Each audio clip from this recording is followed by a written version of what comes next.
satu kali panen sudah kembali modalnya.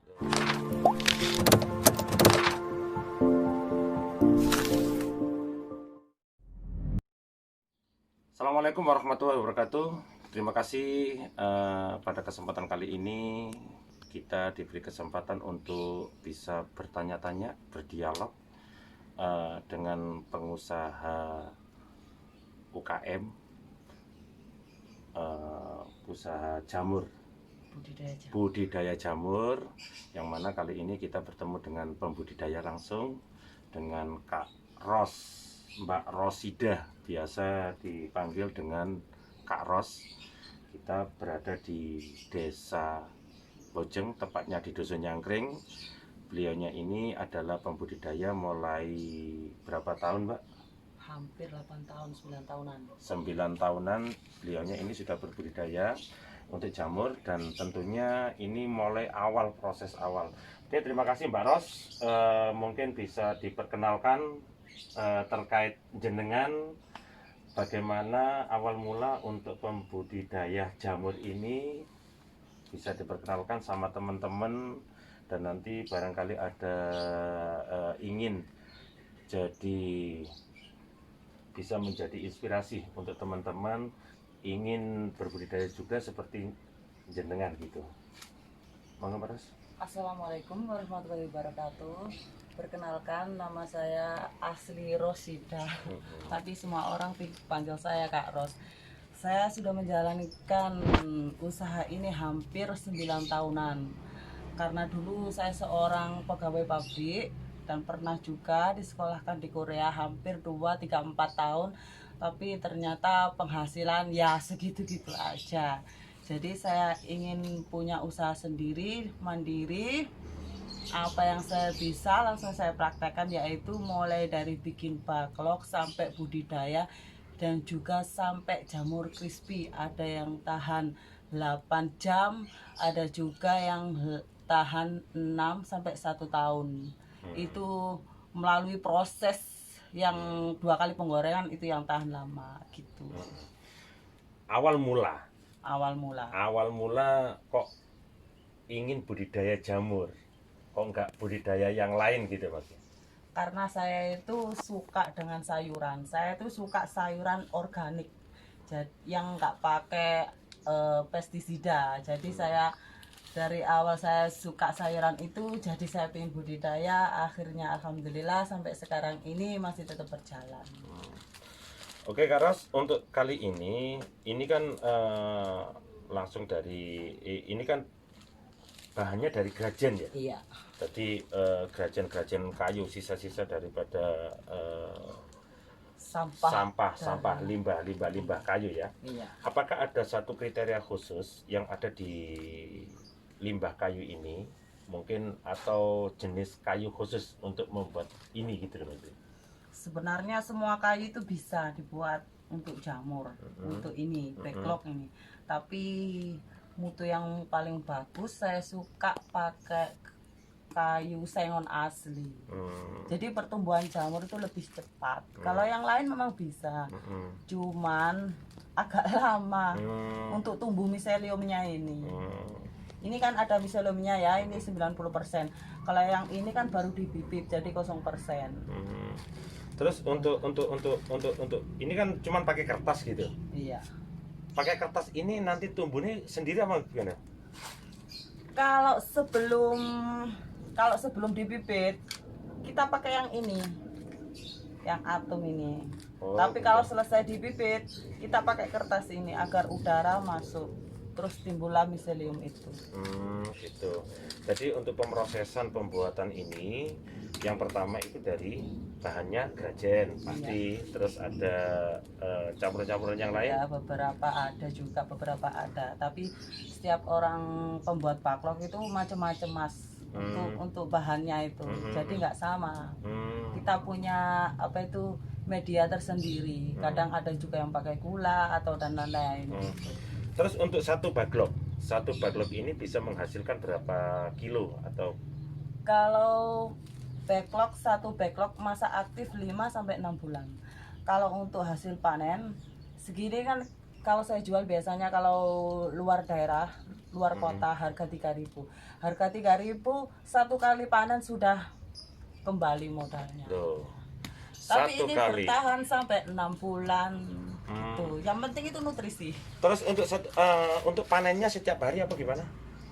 Kalau saya punya saya insya Allah setiap hari. Jadi- Tapi bergantian. Enggak, maksudnya satu backlog ini apakah selalu tumbuh?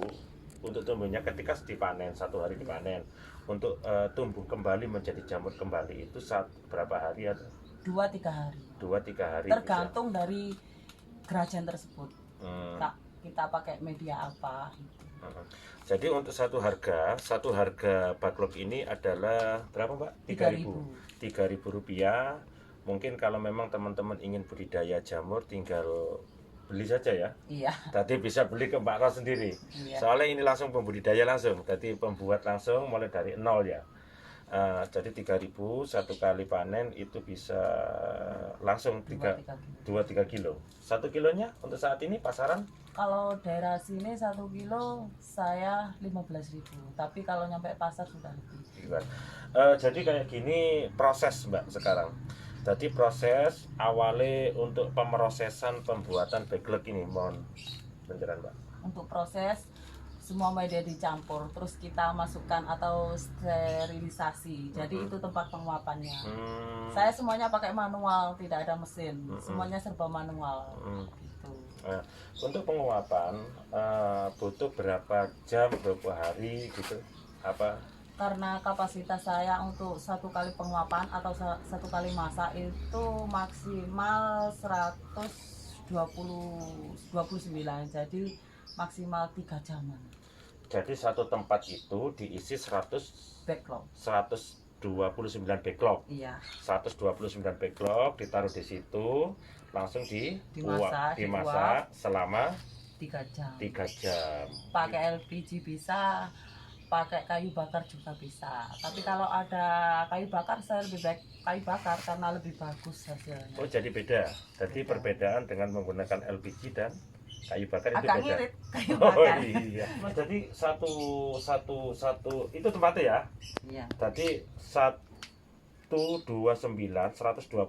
backlog dimasukkan di situ, diuap. Terus setelah itu Kita dinginkan dulu, beberapa jam kemudian setelah dingin baru kita melakukan pembibitan. Kita melakukan pembibitan F2. Oh, jadi ada pembibitan yang ditaruh sini. Jadi untuk yang sebelum dibibit itu adalah dimasak dulu. Fungsinya kenapa kok nggak langsung grajen ataupun tadi langsung kasih pembibit langsung, kenapa gitu loh? Kalau kita nggak steril atau nggak masak nggak jadi mas, nggak akan tumbuh miselium itu. Itu namanya miselium. Oh, yang putih-putih, miselium. Ini miselium tumbuh. Kalau misalnya Jadi, kita menguapnya kurang dari berapa menit atau berapa jam, nggak matang atau intinya nggak masak, nggak akan tumbuh miselium ini. Oh, gitu. Jadi ini cuman apa ya istilahnya untuk mensterilkan saja. Iya, Mensterilkan untuk grajen ini biar nggak tercampur dengan macam bakteri-bakteri yang lain. Ya, ini jamur tiram. Nah, jamur tiram bukan jamur kulit yang jelas ini. Kalau memang jamur kulit nggak usah pakai ini ya. Iya. Jadi ini jamur tiram, yang mana jamur tiram ini mungkin bisa jadi alternatif budidaya di rumah dan bisa untuk apa ya mengurangi belanja. Iya. Jadi Dan bagus juga untuk kesehatan karena ini kalau jamur tiram perbandingan antara daging dan jamur tiram itu hampir sama. Terus selama ini Mbak, untuk Mbak Rosida selama ini produk daripada jamur yang sudah jenengan lakukan membuat apa saja? Kalau saya bikin jamur crispy, dulu juga pernah bikin pentol bakso dari jamur. Karena kesibukannya terlalu banyak, jadi fokus ke backlog sama jamur crispy yang tahan sampai 6-7 bulan. Jadi seumpama gini, nanti seumpama ada teman-teman yang ingin belajar ataupun membeli itu siap Mbak ya. Insya Allah siap. Oh siap. Jadi kalau memang nanti pingin lah, artinya pingin belajar untuk budidaya, oh bagaimana untuk suhunya, ini kan tentunya kan kita kan nggak mungkin nanti kita bicara-bicara terkait masalah itu terlalu panjang, terlalu lebar. Jadi lebih baik langsung datang saja ke rumahnya Mbak Rosida atau biasa dipanggil Kak Ros. Tadi kakaknya Upin Ipin ini. Jadi biasanya ini nanti bisa belajar di sini, bisa di Dusun Nyangkring, Desa Mbaujeng, karena ini sangat bagus. Bisa tinggal naruh saja gitu ya. Iya. Tinggal ditaruh. Naruh, kita siram pagi dan sore. Kalau misalnya cuaca sangat panas, kita siram 3 kali.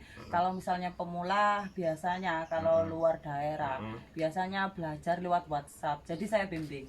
Oh gitu. Saya bimbing lewat WhatsApp. Kalau orang terdekat silahkan monggo langsung belajar ke saya. Jadi nanti diterterakan ya. Nanti kita terterahkan nomor WhatsApp daripada Kak Ros untuk belajar-belajar lebih lanjut. Monggo langsung ke Kak Ros, ataupun nanti pingin beli-beli ya monggo. Iya. Jadi ini kami hanya mudah-mudahan saja bisa menjadi inspirasi teman-teman.